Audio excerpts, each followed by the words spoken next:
So last week, I believe Diane went over speciation, which is a topic very close to my heart, and sexual selection, which is also quite a fascinating topic. So I'm going to go over some of these, a recap of speciation, so starting from the definitions, reproductive isolation, and the different ways by which you can get species, and some of the rules involved, and later sexual selection, the different definitions and the difference between sexual selection and natural selection, which we have been talking mainly about up to this point. Now, the definitions, so there are a bunch of different definitions. There are actually, as far as I know, there are around 12 different definitions of species. The one that is more important to us or to you is what is called biological species concept. So BSC, and B stands for biological. So B for biological. So biological species concept are actually the most intuitive and immediately obvious species concept. And the whole point of this definition is simply reproductive isolation between different species. Different species, right? So that's the whole point of this definition. The idea being that individuals within species can potentially mate and produce viable offspring. On the other hand, when two different species meet and they try to mate, the offspring is usually inviable, meaning dead or sterile. And that is the whole definition. And it's obvious because this is easily testable, specifically where you have sympatric speciation. So you can actually observe, you don't need to test anything, you can observe in nature in sympatric case if different, if hybrids are actually viable or inviable. Now, for a long time, people didn't know how to study the concept of speciation properly until someone decided, I believe it was Dobzhansky, to classify different ways by which isolating barriers. So different ways by which different populations or different species are isolated from each other. So the idea being that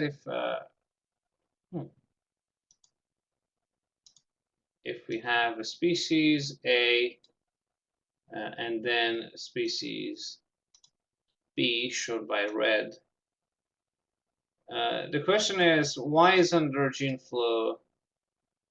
So if arrows represent gene flow, so two different circles represent two different populations. So as long as there is gene flow between them, represented by arrows, so it's like A and B.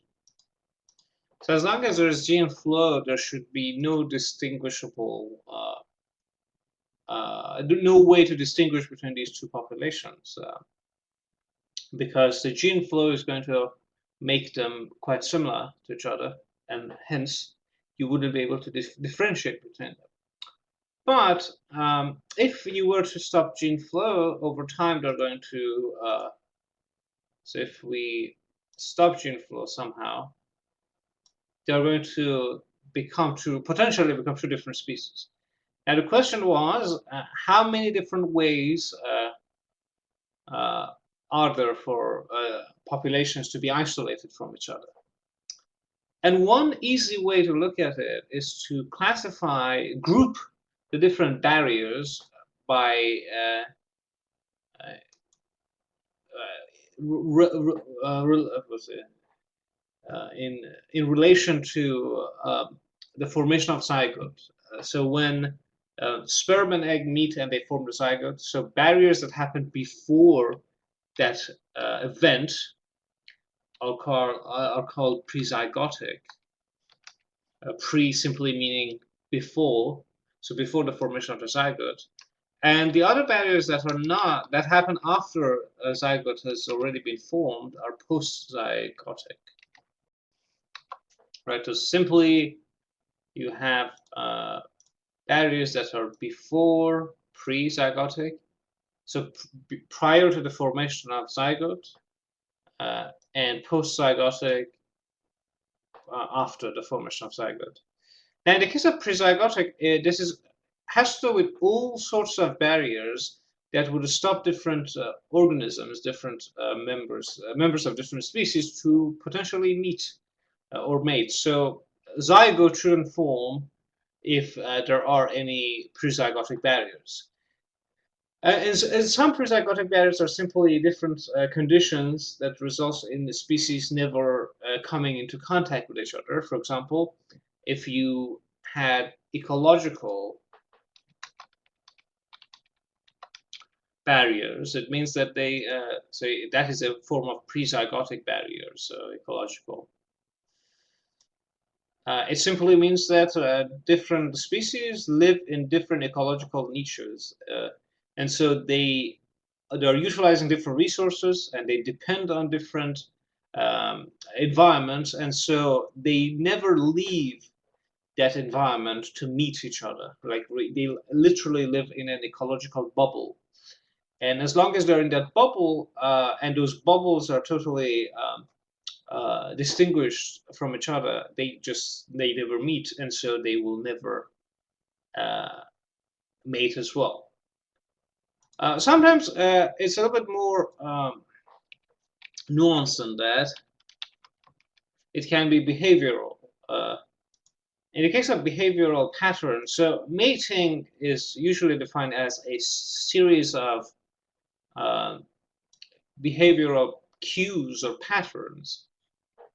So in animals, and even animals, and I don't know if in plants you would really ascribe any behavior, but at least in animals, mating is usually a ritual, meaning that there are certain signals to be sent, and signals are going to be received by one sex, and there's a continued process of sending signal and receiving signals that results in eventual copulation. And so that the successful mating depends on following the ritual of mating properly. So in a lot of birds, like birds of paradise, where they're extremely dazzling males that are colorful, they dance in front of the females. Different species, they have different dance routines, and so in order for you to be able to meet and mate the member of your own species, you simply need to follow your own behavioral pattern. But once you try to woo the member of another species, the behavioral pattern simply is incompatible, meaning that they behave some behavior and you are programmed to behave in a certain way, so it's just going to fall apart. Again, these are kind of simplistic because within population you would expect certain level of variation in behavior as well, but this the demarcation between two different species is more stark compared to within population behavioral variation. Sometimes it's neither ecological nor it's about behavior, it's simply mechanical. Some species, they simply are mechanically impossible for them to mate. You can actually think of, it's kind of confusing because different breeds of dogs are members of the same species, potentially. But a lot of breeds that are tiny and and actually kind of weird. If you were to, they simply cannot mate with a Doberman or a German Shepherd because they're tiny, and German Shepherd is kind of big, so you can't really do it. In some species, that's the case as well. So species can mechanically cannot mate with each other. There's one other form which is gametic. Gametic simply means that so because these are all prezygotic barriers, so the last step before the formation of zygote is where sperm meets the egg, right? And gametic barriers are those that result in sperm not being able to penetrate the egg, or there are some chemical reactions. If you have actually taken cell biology or developmental biology, you would know that when egg it comes into contact with the sperm, there's a lot of chemical reactions happening. Uh, uh, and to trigger those reactions, you need a compatible sperm. And in a lot of the species, the shape of the sperms are different. So those sperms are not going to induce this gametic reaction. And so even though, so assuming that you live in the same ecological milieu and you have behavior, you follow behavioral patterns that are compatible, and you are mechanically able to mate, this last barrier, gametic barrier, still prohibits the formation of a zygote, and hence there will be no viable progeny there. Right. Okay. Now, in the case of post-zygotic, that's more like what I study, which is the evolution of post-zygotic barriers. And in the case of post-zygotic barriers, you already have the zygote. So zygote has formed, so there was no ecological barrier, there was no behavioral, no mechanical, nor gametic barrier involved, and so you actually mated and you have the zygote. And now the question is the zygote going to develop into a fully functional individual? And there are two types of post-zygotic barriers that would stop this process. So they would still make the offspring, or the hybrid rather, to be more dysfunctional. So intrinsic barriers are those barriers that result in hybrids that are sterile or dead regardless of the environment. So these are developmental patterns that are messed up by the genetic incompatibility between two species, and or it's like the number of genes, so the entire chromosomes are like in the case of horse and donkey, uh, the chromosome numbers are different. So mule, that is the product, mule or henne, depending on whether the female in this cross is a horse or a donkey. So the two types of hybrids produced, they are functional because they are actually they're more than functional. They're used for different for carrying the stuff around, and they're actually pretty good rides as well.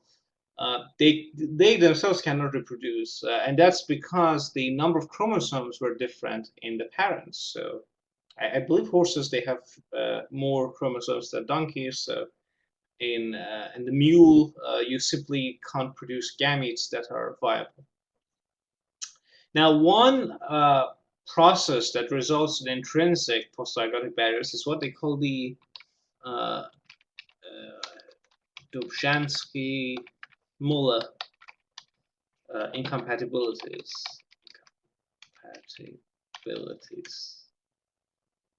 So that's actually the title of my thesis. This not exactly that, but that is the gist of it. So the Jansky-Muller incompatibilities. So what are these? So the idea is that you can have an ancestor, right, with two genes or two alleles. So it's A1, A1, right? So that's the ancestor, and then one of the okay, actually let's just write it and then A1 3. Okay. So this is the ancestor, so the red circle, and it's I just use a phylogenetic tree to explain this. So it splits into two lineages. In one lineage, you have a mutation, A2. So A1, the ancestral allele, became A2, and the other one, A1, turned into A3. Now, A2 has never been tested with A3 because these mutations arose in two different lineages and within two different genetic backgrounds. So they are compatible with their own genetic backgrounds. But we have never tested if A2 is compatible with A3, right? Because there was no reason for it. Because as long as everyone in the population has the same allele, so so let's call this lineage A, and this one is B. So as long as everyone in lineage A, they all have A2 allele, they should be fine. And everyone in lineage B, they also all have A3, so they should be fine as well. But when A1, someone from A1 tries to mate with someone from someone from A tries to mate with someone from B, they can potentially produce an individual with this genotype, A2A3. And A2A3 never existed before, right? It didn't exist. It's a new combination. So this hybrid carries a combination of alleles hitherto untested. And so A1, A2, A3 can be dead. So it can be inviable. So let's cross it and simply means it's inviable. And that is a simple case of a Dobzhansky-Muller incompatibility. So you have genetic changes in one lineage that have been selected to be functional in one genetic background versus genetic changes in another lineage. And the mutations in each lineage, they are totally functional as long as they are within their own respective genetic backgrounds. But when you put them together in the hybrid, they just create this inviable or sterile offspring. All right, so hopefully that was clear. Some of the so this was one category. So this is one way by which you can get intrinsic post-zygotic isolating barriers. There are also extrinsic barriers. So extrinsic, extrinsic, EX simply refers to the external condition here. So external meaning, so in that respect, extrinsic simply means that the fact that hybrids are inviable or sterile, actually inviable, not sterile, it has to do with the environment in which they live in. So if you had two populations, so two species actually, so A and B. And so there are two types of resources in the environment. So it's the resource A and resource B. So again, it's very simplified, but so A has evolved to use resource A, and B has evolved to use resource B, right? So the hybrid produce A, B can use neither. So it can use an intermediate, it has the intermediate trait values. So if think we can think of it in terms of heterozygotes, or where you have the so in terms of a codominant case, so in the simple case where the heterozygotes, they have the intermediate trait. So if AB, which is the hybrid of a hybrid resulting from a cross between A and B, if it can't use either of these resources, it dies. It's not because it's intrinsically its genetic um, uh, construction or constitution is intrinsically bad or faulty. It simply means that in that environment there's nothing corresponding to its genotype, so it cannot use a resource there. It can have different manifestations. For example, if you have predators around and one species is darker in a dark environment, the other species is light in a light environment. The intermediate cannot blend in with the dark nor light environment, so the predators are going to eat them, so they have lower fitness as a result, not because they are non-functional biologically, but because in that ecology they cannot survive. So hopefully that was clear as well. If it's not clear at any point, please just let me know. Just write it down. Now, so these are different ways by which you can get two different species. So you can keep so these are different ways by which you can keep two species already present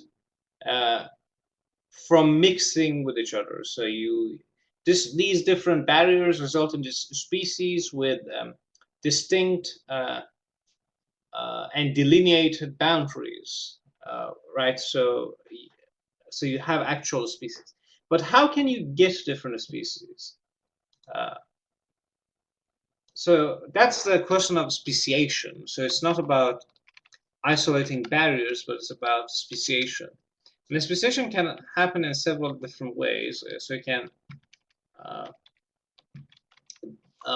classify it as happening in allopatric case, in parapatric case, or in sympatric case.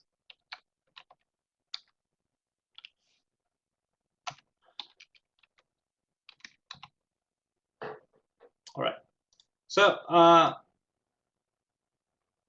the idea is that I'm going to use just different circles to represent what is each one. So in the case of allopatric case, we can think of these two different species as occupying two different ecological or two different geographic locations. So in this case, we have A and B, and so these two circles do not overlap. So that's for allopatric. These two circles do not overlap. So there's no, they really don't produce hybrids because they're just in geographically distinct locations. The idea here is that you had an ancestral population, so ancestor A and C. So the same ancestral population went to A, so that geography or that location, and the same population went to B. And over time, they evolved independently. They accumulated mutations independent of each other. And after a long time, they became distinguishable as members of two different species. So you could define A as a different species than B. So that's the whole idea of allopatric speciation. In the case of parapatric speciation, so we can use again this diagram where, so the circles represent the geographic distribution or the geographic boundaries of each population, so A and B. So in this case, A and B, again, the same scenario as we had ancestral population. going to this location A or B. But in this case, there is a region in between. So I'm just where A and B overlap, and that's where they meet, and you have what is usually called as what is usually described as a hybrid zone. So you have gene flow between them in that region where these two populations come into contact with each other. So parapatric, you have gene flow. So the two populations started from ancestor population, but then they have different, almost non-overlapping geographies, except for a region where you have hybrids. If the hybrids are actually not inviable, they can form a third species in the middle area. So it's you can end up with 3 species in the parapatric case. The most elusive of all, actually, it's the one where it's the most controversial in some circles, is the case of sympatric speciation, because what it purports is that you can have two populations in the same location, starting in the same location, and they can end up being two different species while there is flow. So that is kind of weird, because if you try to simulate speciation process in computers, you soon realize that any amount of gene flow would result in populations falling apart. Although actually not in my model, so that is kind of interesting. But generally, it's assumed that gene flow would result in populations would suppress a speciation.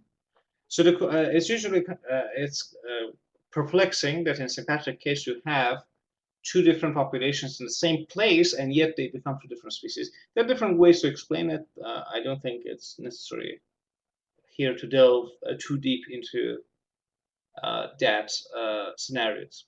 One thing, though, I have to point out is that in the case of allopatric case, sometimes allopatric populations come into contact again after they have already became two different species. So you have something called secondary contacts.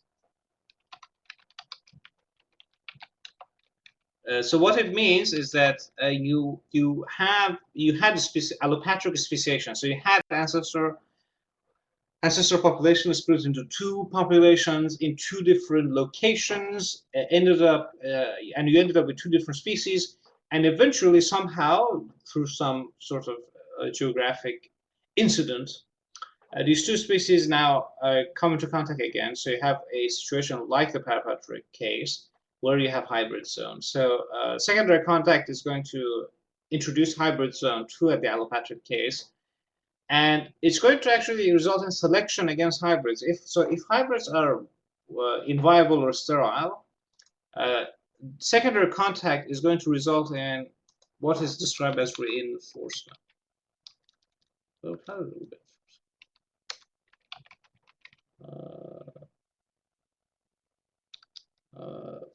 reinforcement. Sorry, it's yes. So reinforcement. Reinforcement is a result of secondary contact. So reinforcement is selection against hybrids. So it's just going full circle here. So in secondary contact, you get hybrids because the two species in allopatry, they already have evolved potentially intrinsic post-zygotic or extrinsic post-zygotic barriers. Hybrids they produce are going to be inviable or sterile, and it's kind of wasteful to produce offspring that are totally non-functional. So selection is going to select against it, and that is a reinforcement. And selection is going to select against it by introducing prezygotic barriers to the population. So you want to stop members of two different species to mate in order to avoid producing non-functional or dysfunctional hybrids. So the only way for selection to do that is to create prezygotic barriers or select for prezygotic barriers so that you would have fewer hybrids that are inviable or sterile. So it's kind of interesting. It actually used to be quite controversial reinforcement. It was considered to be a fantasy of some sort. We do have some evidence now, so it was considered to be totally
well, to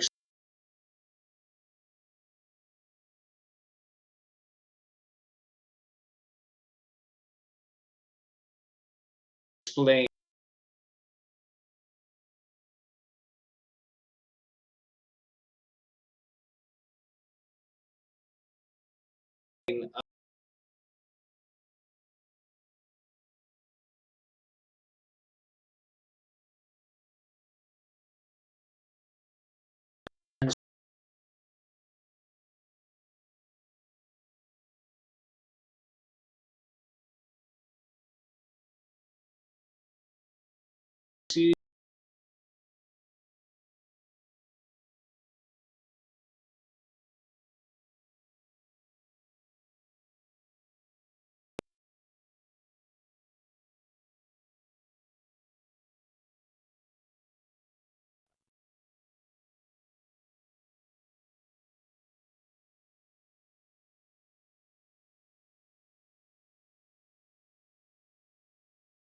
resulting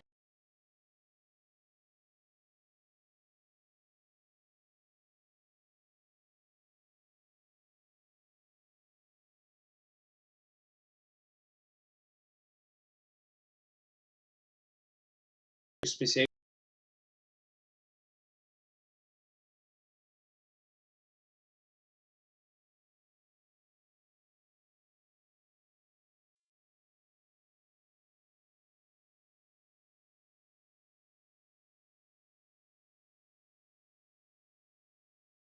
Uh,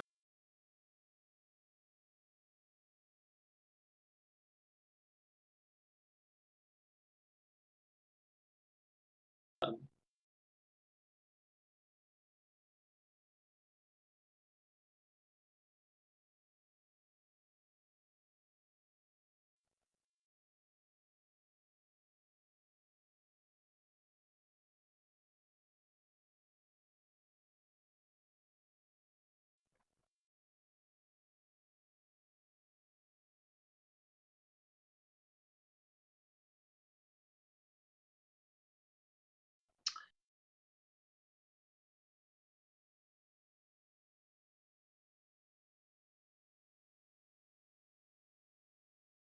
uh,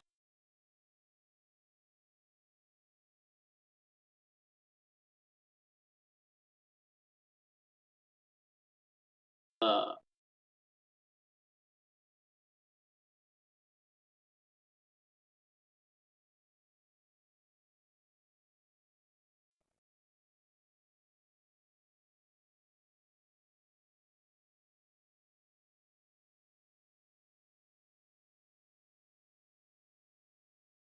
contact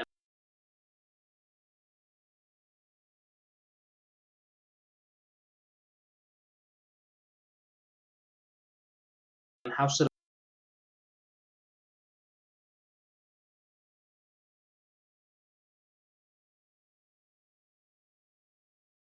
selection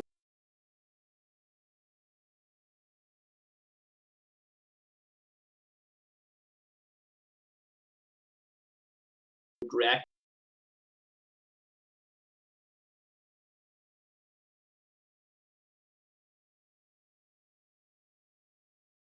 to that.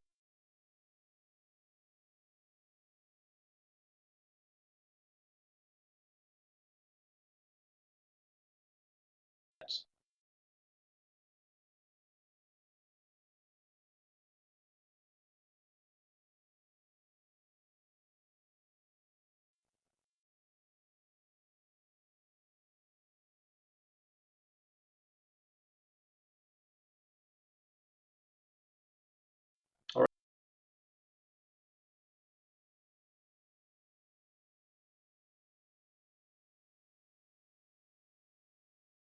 right.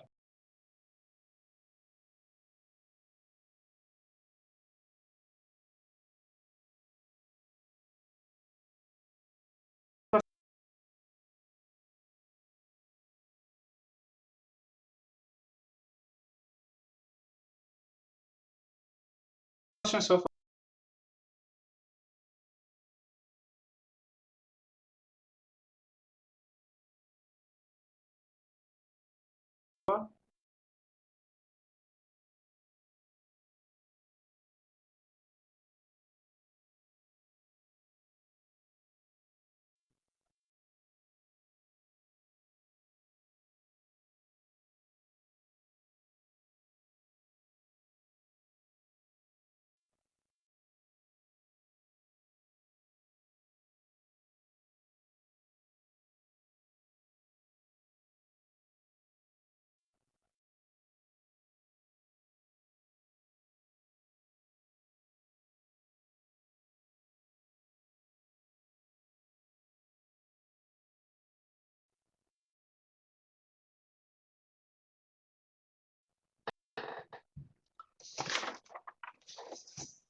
Now we can move on to sexual selection.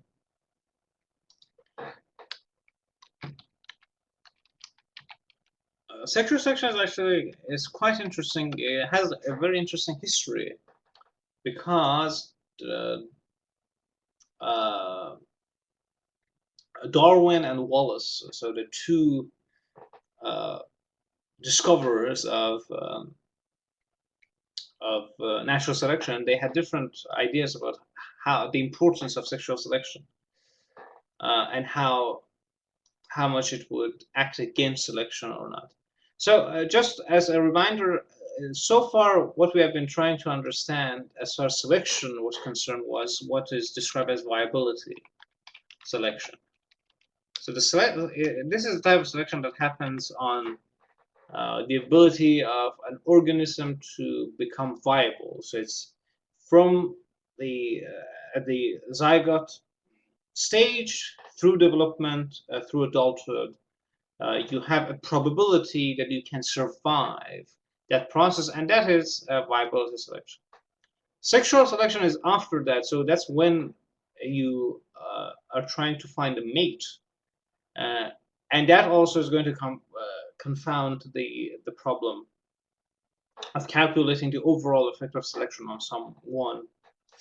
One necessary condition, so it's if there is no variance in reproductive success, uh, there will be no sexual selection, right? So if everyone has a fixed probability of reproducing, there is no real point to selection there. But also, it's not only enough to have a variance in reproductive success, but it should be variance in reproductive success that's different between sexes. So variance in reproductive success. So it should be different in different sectors. So we usually, for simplicity, we consider systems where there are only two sexes, so you have males and females.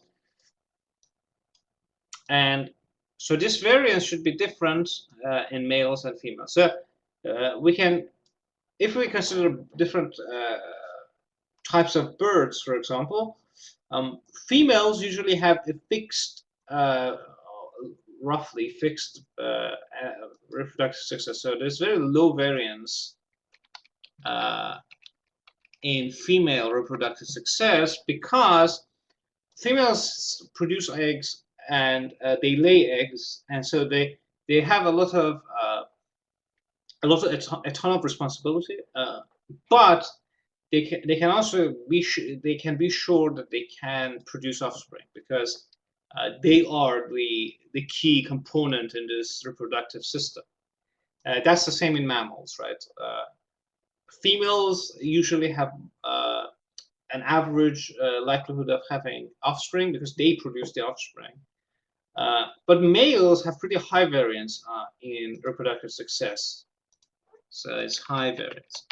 So, for example, in human history, I believe the highest number of offspring fathered by a single person is 860. I believe there's like some sort of, as usual, some king in I think it was in North Africa or someplace. And if you read history, ancient Egypt, Ramses had 150 offspring, right? So he had 150 offspring, whilst a lot of average Egyptians at the time, they didn't have any offspring at all, right? Because of the economic disparity and social social structures. And because males are not really producing the offspring, so it's not like there's an average lower bound of how many offspring a male can have because they depend on females to produce offspring. So there's a high variance there. So this dynamic results in selection that can be described as sexual selection. So the high variance results amongst males results in intrasexual competition. So that's when males fight each other to gain access to females, right? It's just because not everyone can have high reproductive success. They try to compete with each other in order to increase their probability of having higher reproductive success. The more important part is the so-called female choice. So there's female choice. Of course, if you change the dynamics, so if you had males taking care of offspring and spending their effort on the offspring, then it would be different. So the males would choose as opposed to females, which actually happens in some of the sex reversal in birds specifically. Uh, but in a normal scenario, when females are actually the one that put most effort into it, they are going to choose. And the way they choose, different variations on that. So one is direct benefit. So direct benefit is simply the fact that you are choosing a potential mate because he has more stuff. So in birds, or I mean a lot of animals, including humans, the idea being that if a male has a bigger uh, like foraging area, so you have access to more food uh, by being with that male, that is a direct benefit to you because then you have more energy, so you can produce more offspring, right? If it's the question of protection from predators, going along with a male that is more likely to fight off the potential predators, that is a direct benefit to you. But the problem with this is that, or this is actually very good to explain a lot of situations you see in nature. But sometimes you see females mate with males, and the males just disappear. So that happens in birds a lot. So where you have birds of paradise, when where males are super bright and colorful, and females are drab, and males just mate with females, and then they just disappear. They go to find another female. So then the question is, well, there is no direct benefit since the male is gone. So what was the point of this? Uh, you can't really expect that male to come back to bring food. So why would the female do that? So that's what that is. The reason for that is indirect benefit. Comes in two flavors actually. So there's one which is good genes. The idea being that females can just look at males and decide if they have good genes, and they're like, okay, in order for me to increase my fitness, which your fitness depends on the offspring you produce and the viability of those offspring. It would be better for me as a female to have good genes, and so I have to find males with good genes. How should you find males with good genes then? That is the where the honest signaling comes into play. So the idea is that females, they look at males. So in the case of birds of paradise, where you have males with extremely colorful plumage, females, they just assume that the colorful plumage is associated with having genes that allowed the male to find food, to have less likelihood of getting some disease that would have interfered with the impeccable state of the plumage, right? And so they just simply connect the dots. They're like, okay, this male just looks pretty great. So in order for him to have survived and ended up looking great, he probably does have a lot of genes that are relevant and would make for offspring that are going to be pretty good at survival and finding food and not getting disease.